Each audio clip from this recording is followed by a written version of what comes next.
Hello and welcome to Honest Faith Conversations. As always, I am your co-host, Miguel Covarrubias. And I am Kathy Covarrubias. And today let's talk about This Is Us, Season 2, Episode 1.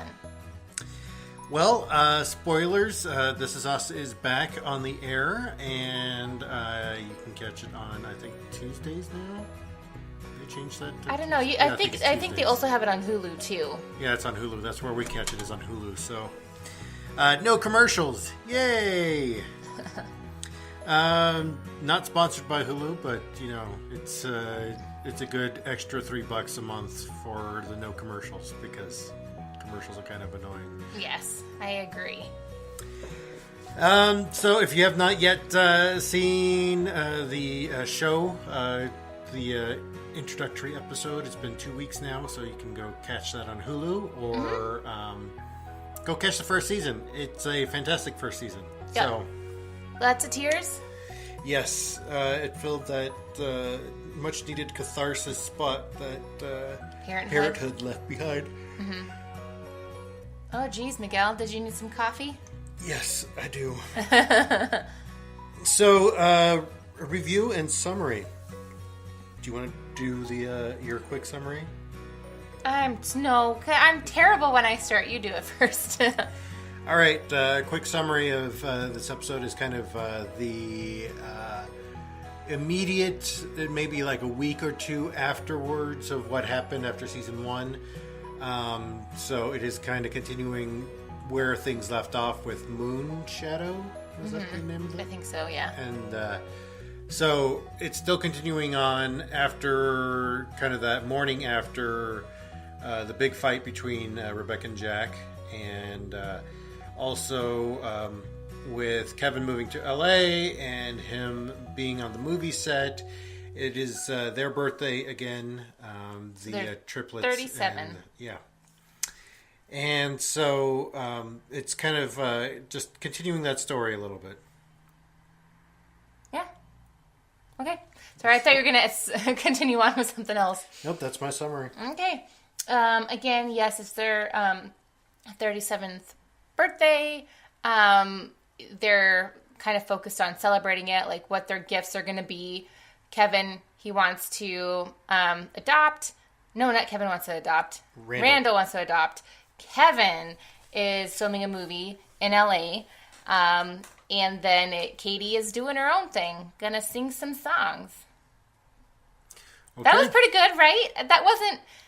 I did good this time. Yeah, you did pretty well. Thanks. Not to toot my own horn, but...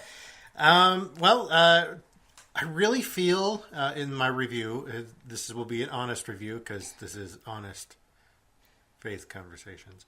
So, I really feel like This Is Us has kind of hit their sophomore slump a little bit with these first 2 episodes down.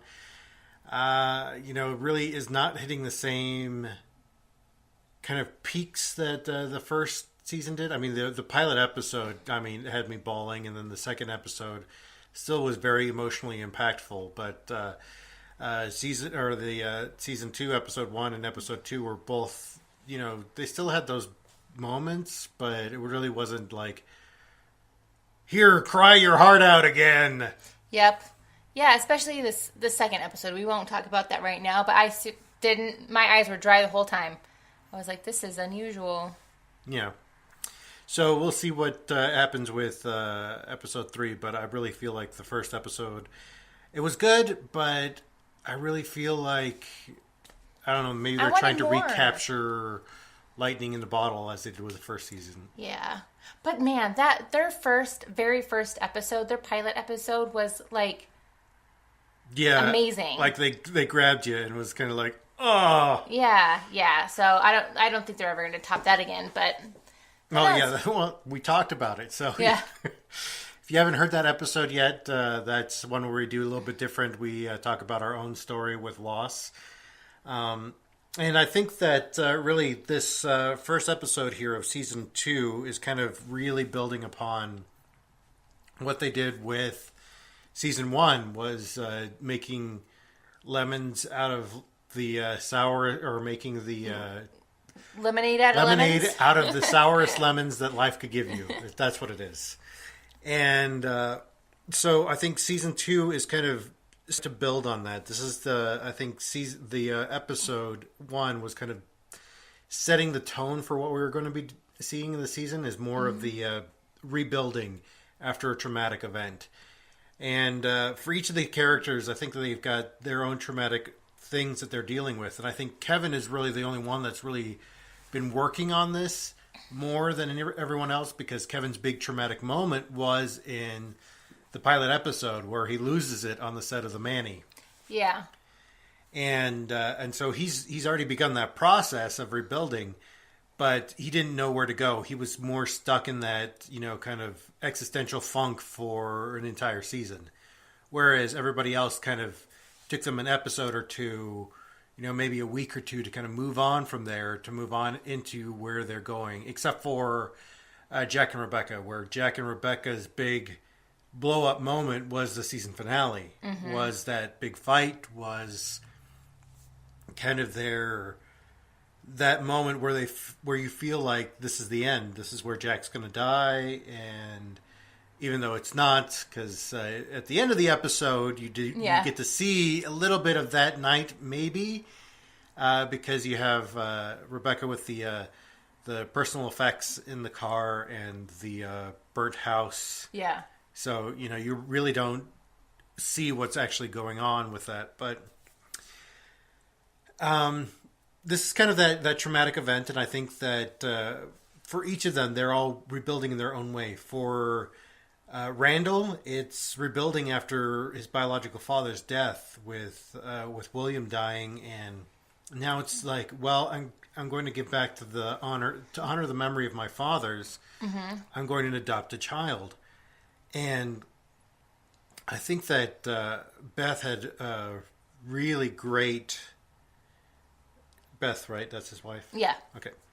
Beth had a really great moment in this in saying, no, to honor them, you give it a chance to a kid who never really had a chance. We're moving on to episode 2. No, this is episode 1. Is it episode 1? Yeah, because they're filling out the paperwork to become foster parents in episode 2. But okay. Yeah, spoiler for episode 2. But like this one, at the very end, that's when she convinces him, is saying, let's give a chance to a kid who didn't have a chance, just like you didn't have a chance. You were left on the doorstep of a firehouse, and his mother kind of convinces him and saying, because even though I was forced into doing it, you became mine. That you were part of my family then. And I think that this is, for Randall, it's beginning to see that giving back and giving a kid who didn't have that much of a chance to begin with, a chance at life, is really honoring the memory of both of his fathers. Because you saw with William that William really, oh man, he didn't really have a chance at life with almost anything that he did. And it was really near the end there that he really began to see the things that he actually accomplished. Yeah. Even though he didn't really have a chance at life, through his addictions and through everything else. And I mean, still now seeing that actor in Mr. Robot was kind of like, no, we see him die a second time. No. Wait, don't spoiler. For those of you who haven't seen Mr. Robot, oops, sorry. Yeah, sorry. Spoiler alerts for that one, too. Rewind and put that in there at the beginning. But for Randall, and I'm sticking on Randall mostly because Randall is the character that I kind of most relate to. But with all of them, it's Kate is rebuilding after kind of that moment of realizing that she's got to do the weight loss thing kind of for herself and by herself, and not just go with the easy way out and doing all this other stuff. And so for her, it's that rebuilding her life kind of thing. And for Toby, it's rebuilding his life after the heart attack and realizing that, life is short. And so trying to rebuild after that. So, and like I said, Jack and Rebecca, it's after the big fight. Yep. So and I think each of these characters is trying to find who they are after this traumatic event, and each of them, and I think that's very much true. Something that we don't allow ourselves to do after a traumatic event is allow ourselves to find who we are in that moment, because quite honestly, we may not have known. It's something that, we're constantly evolving as human beings. We're constantly evolving as people, and finding out who you are in a day-to-day moment is a very difficult task. Well, I don't think people give themselves enough time after traumatic events to actually do what they need to do to heal themselves or to figure out who they are. They just, because in our society now, people grieve at different stages. People have different timelines they have to take in order to grieve. And I've heard several times from several different people that, especially when we were still mourning our pregnancy losses, people even a month or two afterwards were like, "You're still thinking about that? Why haven't you moved on yet?" It's because I still need to process this. It was a heavy blow to me, and I still need to take my time. And I think that these characters too are rushing into it. I don't think they're giving themselves enough time to actually process how they're actually feeling. Exactly, and I think that's where it goes from there. And that's I think really what the season is going to be about, is trying to come to terms with that traumatic loss and with who they are now. Mm-hmm. And I think that, especially because this week kind of marks 1 year since my traumatic loss of my dream of ministry, that was something that's it kind of shook the foundations of me, because I didn't know who I was outside of youth ministry. I didn't know who I was outside of the church. And, it took me a long time. I think that really, I think, can show where the season can go with season 2, with really kind of building upon that, is developing how they're finding themselves now and how they're moving on from those traumatic events. And I think Kevin, displays that, especially with the movie and with his wife showing up at the end of the episode, and really, or his ex-wife, sorry. I keep saying his wife, and she's his ex-wife. They're still divorced. So I think it's really about coming to terms with both, coming to terms with the loss and coming to terms with yourself, with the new you, as it were, especially when you're going through traumatic events such as these. I think that we'll begin to see a little bit of that for Jack, with coming to terms with being an alcoholic. Even though he said it before and Rebecca didn't really believe him, we actually got the proof this time, seeing that Jack actually was an alcoholic and is an alcoholic. Mm-hmm. And so I think that's going to be a major turning point for them, and moving on into where ultimately his death, because I think that's probably where this season is going to end. Well, yeah, because we keep getting snippets and teasers of what's going to happen with him. So exactly. So and I think it's really coming to terms with yourself and coming to terms on your own terms, not what other people plan for you, but what your own terms are. Mm-hmm. And I think, we got to talk about that. When things traumatic happen in your life, we tend to forget that you also have interactions with other people in your life that you also have to take into consideration. I do believe that, you need to take some time for yourself. Yeah. But if taking that time for yourself involves somebody else, they need to be aware of your plan too. They need to be able to consent to that too.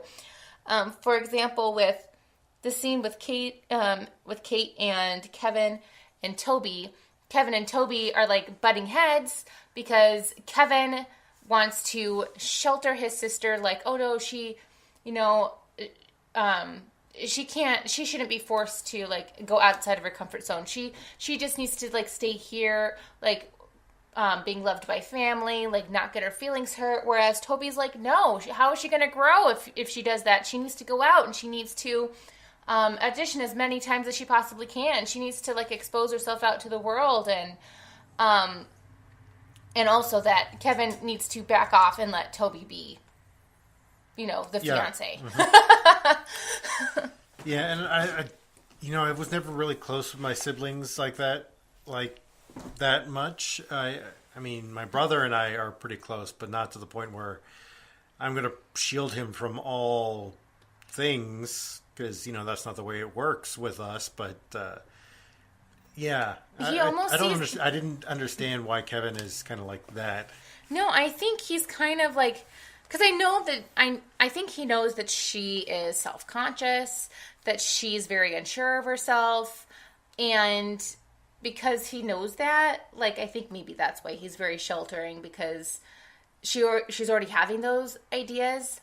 And, like, what if she does get rejection? That just confirms her ideas about herself. Yeah. And I think that's why he's trying to shelter her, because he wants to spare her the pain of realizing that, rejection happens. Well, I get that, but I also, I don't like like an that odd he's relationship. Doing. Yeah. Well, but then again, they are, they are womb mates. Yes. So I know that there's some weird, like, twins and triplet things that, like, are just not scientifically known, but they happen. Like, yeah, those connections. Yeah. But anyway, that might be what it is too. It's true. Because they're more than just siblings. They're like super siblings. Yeah, I'm wondering if the writers and the actors got a set of twins on the set to be consultants. What would you guys do in this instance? Yeah. Well, how would you feel if this happened to your sibling?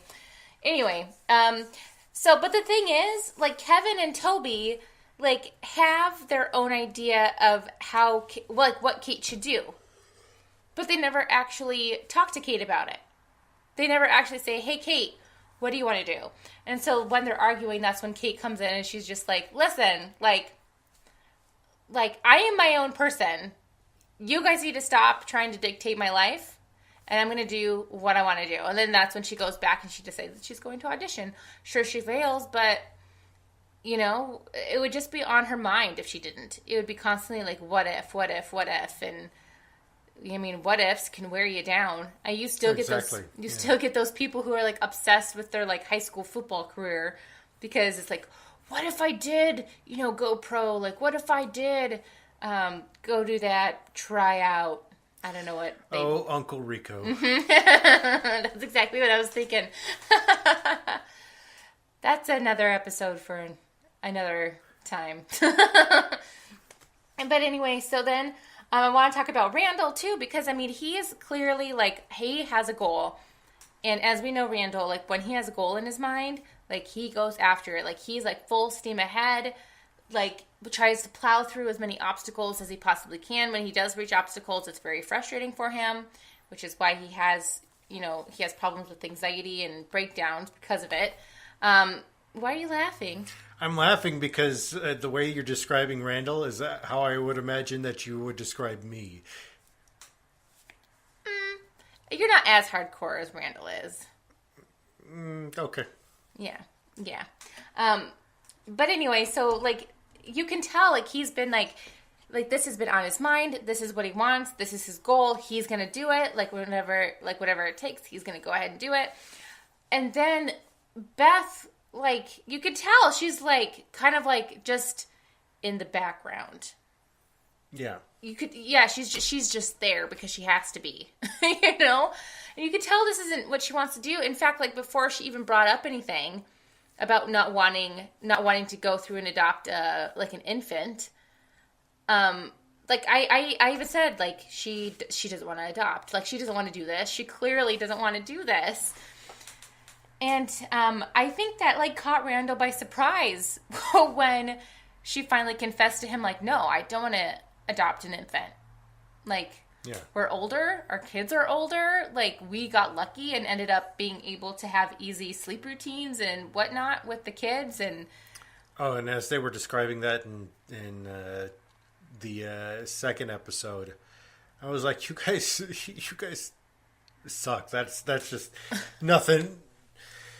I mean, our child decided that, hey, 2 a.m. is a good time to wake up and need my diaper changed and to be fed. Yeah. yeah, but he wasn't at that bad. I mean, He wasn't that bad, no. I mean, right now at least he has a set routine.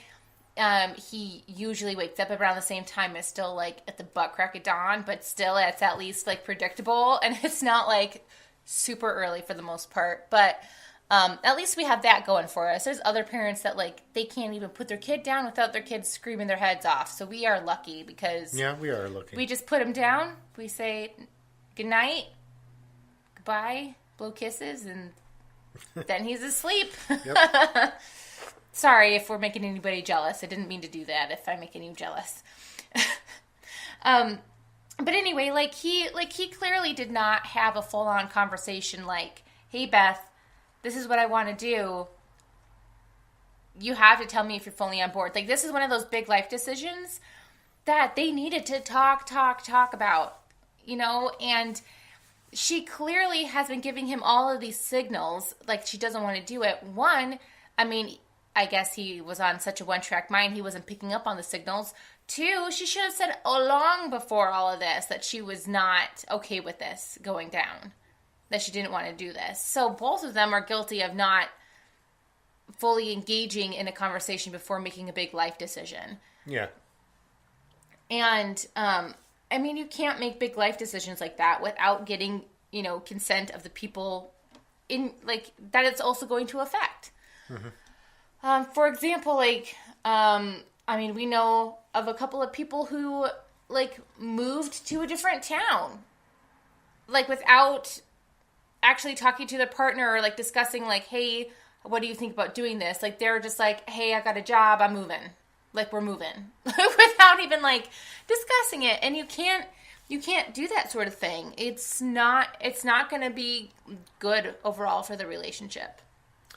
Well, and I think that's a bit about, I mean, relationships that the show has really kind of conveyed, especially with Beth and Randall. Their relationship is pretty strong. You can see that they discuss things, that they talk to each other. And they know each other, too. Yeah, exactly. And I think that's an important thing in relationships, is being able to talk openly and honestly about how you're feeling and about how, you know, things are going for you. And granted, there is hesitation. There will always be hesitation, but well, nobody likes change. Nobody likes change, but nobody really likes being vulnerable with somebody else because they're afraid of what the other person is going to do with that. Mm-hmm. And so, yeah, that is very important. Yep. Anything else? Where do we go from here? Is it time to move on? It is. Okay, it's time to move on. Really, I think that this is something that the church really should be involved with, is that rebuilding process, because so many people, because we change so often in our lives, especially after traumatic events, that you know, people need help with that, not just with the grieving process, but with the rebuilding process afterwards. Yep. Is trying to figure out who you are after that, and that takes things. It takes time and money and resources, and I mean, that's what, you know, Jesus was all about. Jesus was all about giving people, you know, these things so that they can begin that rebuilding process. And I think that I've had a few conversations recently where I was involved with people in different stages of a rebuilding process, and I feel like there are some people who are the best way that I can describe it is wanting everybody else to have nothing in that place. Yeah. That would be like, there should be no building whatsoever, because they were hurt and they were torn down violently. And I think that I mean, through these traumatic events, that's something that we can learn about each other, is that there are some people that that find it very hard to move on, very hard to rebuild on a place, on land that was scorched to begin with, or scorched after the traumatic event. Yeah. And I think that on both sides, I mean, it's hard to deal with those people, especially when you're in the process of rebuilding yourself. Is that they see what you're building and they're like, no, should have nothing there. And I think that it takes a lot of compassion to be able to say, come from a vulnerable place, especially to say, I understand the traumatic event that you went through. I understand where you're coming from.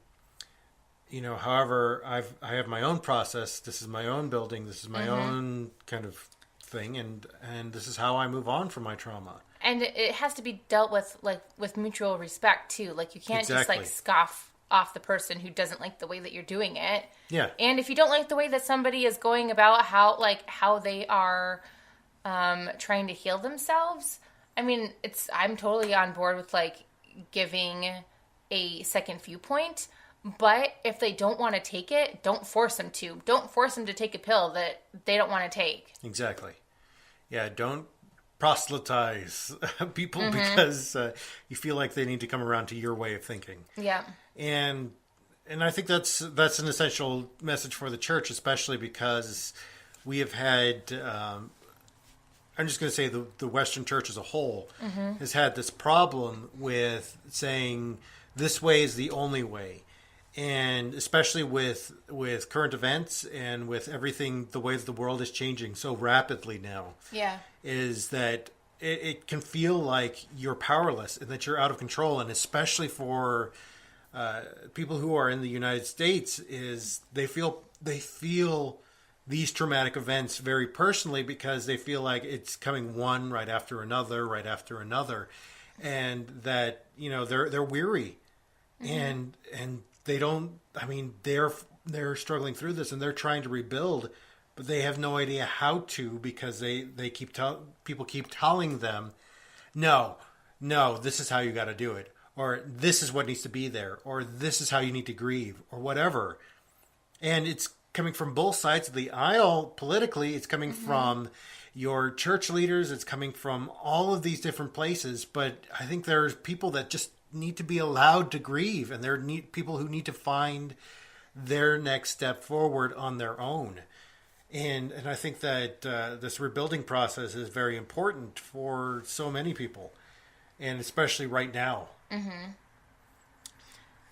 Yeah, especially with what's going on. I mean, obviously the hurricanes and then the shooting, and now we have another hurricane on its way as well too. And I think the storm surges have already hit in Missouri, in Mississippi. I think it was, I'm not sure. I've been kind of like a hermit recently just because I'm one of those people that, when it comes to the news, I am very empathic about it. And so, I've had to kind of, isolate myself from the current events for the last couple of days just because that's how I have to make sure that I don't break down and go into a deep spiraling depression. Well, and I think that this very much has to do with what you were talking about too, is that we cannot tell people how they're meant to consume the world around them. Yeah. In other words, and I think that was a kind of a violent metaphor there, but consume.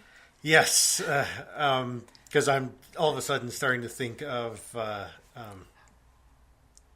Galactus and consuming worlds.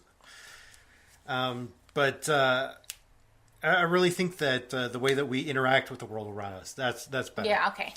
That we can't dictate how people do that or how people grieve and stuff like this. And I really think that this is exactly what's going on in this episode with Kevin and Toby, and with Randall and Beth, and even with Jack and Rebecca to a bit, is that that Miguel's giving Jack advice there. And I think it's funny whenever some people refer to Miguel in the online forums for This Is Us and on the show. It's kind of like, hey, I'm here. Yeah, what? Yep, I'm here too, guys. I'm Miguel. What are you talking about me? but that I think all of them are trying to. I think that's our natural inclination as human beings too, is to try to give advice to people. Is especially if you've been through a traumatic event like somebody else has been through, is that you want to say, "This is how I got through it." But the truth is, everybody's going to deal with something in their own way. Mm-hmm. And it's totally okay, like, if you are, if you've just have experienced something and you know you need to get through something, like, reach out to somebody that you trust. Or if you don't know anybody, like, there's several different resources out there. I mean, there's a couple of different, like, depression hotlines that you can call if you don't like one, because I know some people have preferences. I mean, there's resources and, like, books, online forums. And I've really been getting into the artist Logic recently. He is kind of an old school hip hop artist. And he has a wonderful song out recently that has the phone number for that. The title of the song is the phone number for the National Suicide Hotline. Mm-hmm. So it's a wonderful story about this kid who's gay and going to high school and struggling with the fact that he doesn't want to be alive anymore. And so it's just a beautiful song. Anyway, but get help when you need it. And I know that being vulnerable is difficult. I know that especially when you've had parts of your life destroyed, that that rebuilding process is difficult. Mm-hmm. Taking that first step is hard. And quite honestly, it's really when you're ready for it. Yeah. It's going to take a while, but when you're ready for it, then you can do it. And I think that's kind of what I needed to realize after mine a year ago. It took me 6 months to find a job. I think I needed to realize I needed to take time. I needed to recover a bit to really find out that I could be human outside of the church. Mm-hmm. Even though I'm still struggling to figure that out, but Yeah, but at least, like, you are acknowledging it, and you're still working on it. And I think that's the best thing. And I think that this is something that you can't just kind of brush off either. Exactly. Yep. All right, so we've got time. Yay! We got. Would you like me to sing a song? No, it's okay. Even though you are a beautiful singer, you can sing very well, but I don't think that we should have you sing a song at this point in time. Okay. Is what I'm saying. Okay, sounds good. I'm no Kate. I think you have a better voice, but that's just me. Oh, sure, thanks. So, upcoming next week, there is no show. We are taking a break because we will be in Vegas for family wedding. So if you're expecting a show next week, I'm sorry, there will not be one. We may record something short and say, hey, have a happy week. Check out our other episodes. And don't forget to like, share, and subscribe stuff next week. But after that we're still waiting for your listener suggestions, what we should do next after that. So we'll yes, please leave it open this week, and next Sunday we'll announce what we'll be doing after that. So let us know by the end of this week, by Saturday at the latest, and we'll post next Sunday what we'll be doing. After that, I think we will be doing Stranger Things Season 2, unless you guys recommend that for the week after the break, but I don't know if it's out at that point. I don't know. So I don't think that we can do it at that time. We don't get any fancy, advanced screenings of things. But if anybody out there is part of a Hollywood network or something that wants to give us advanced screenings, we'd be okay with that. Yeah, we won't tell anybody. It'll be our secret. Yeah, we'll be cool with that. Mm-hmm. Yep. So, that way you guys can get the lowdown on some of the things before, or when they actually come out, rather than having to wait for us to actually go and watch see it. Yep. Because we have a toddler, and he demands a lot of attention. He demands a lot of things. He does demand a lot of things. Anyway, you can give us feedback or let us know about what you would like us to do on the week after the break by giving us a phone call at 720-372 3879. Or if you have feedback about any of our former episodes and would like to continue a discussion about anything that we have talked about before, that would be wonderful as well. So just give us a voicemail, and we may even use it on a future episode. Even if it's just to plug your own show, to be like, yeah, I am so-and-so from this and such show, and I wanted to say that your take on This Is Us is just completely off.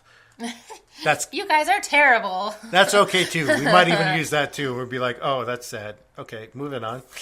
So You can't bring us down. you can also find us on social media. We are on Facebook, facebook.com/Real Honest Faith. Like and share that page. Oh, by the way, I was only able to view one person who has done that, which is why I wanted people to fill out that form, because I can only view like a couple of people who actually like and share the page.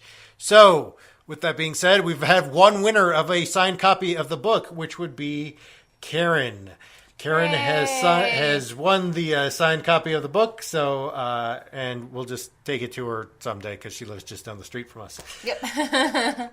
And you can also find us on Twitter at Real Honest Faith. It doesn't tweet a whole lot these days because I kind of use my own personal Twitter because, yeah, I feel like you can follow us on our own personal Twitter if you want. You can follow us. I do warn you, though, I have a lot of opinions about things, and I kind of make them very clear. I am human and I have opinions. Yes, I am human and I have opinions, which is my motto for life that we've talked about before, is that you are not alone, you matter. And so, for me, that's my way of saying that, hey, my voice matters too. Is my opinions matter as well. Yes, which has taken me a long time to figure out. Anyway, we're also on Tumblr and Reddit. Again, things that we don't check very often, but you can find us on there as well. We are also on Instagram. I honestly have not checked the Instagram in like weeks, but then again, it hasn't gotten any notifications, so... There you go. Oh, what about Patreon? Have we updated our Patreon page? I have a little bit, but not a whole lot. We still don't have any patrons or followers on Patreon, but if you feel like being a patron, that would be fantastic. We may even give a shout out. We will give a shout out to you in the show. And we will, I don't know, if you guys want like a group on Facebook where you like private group or something that, only patrons can be a part of, then we can do that too. Fancy. We'll be fancy. An exclusive club that you guys talk about our podcast. Or, you can add to the conversation that way. Anyway, we've got some things brewing, some ideas that we'll update our Patreon page with. And so, with all of that being said, this will be one of our shortest episodes. And we appreciate you listening. We appreciate you listening very much.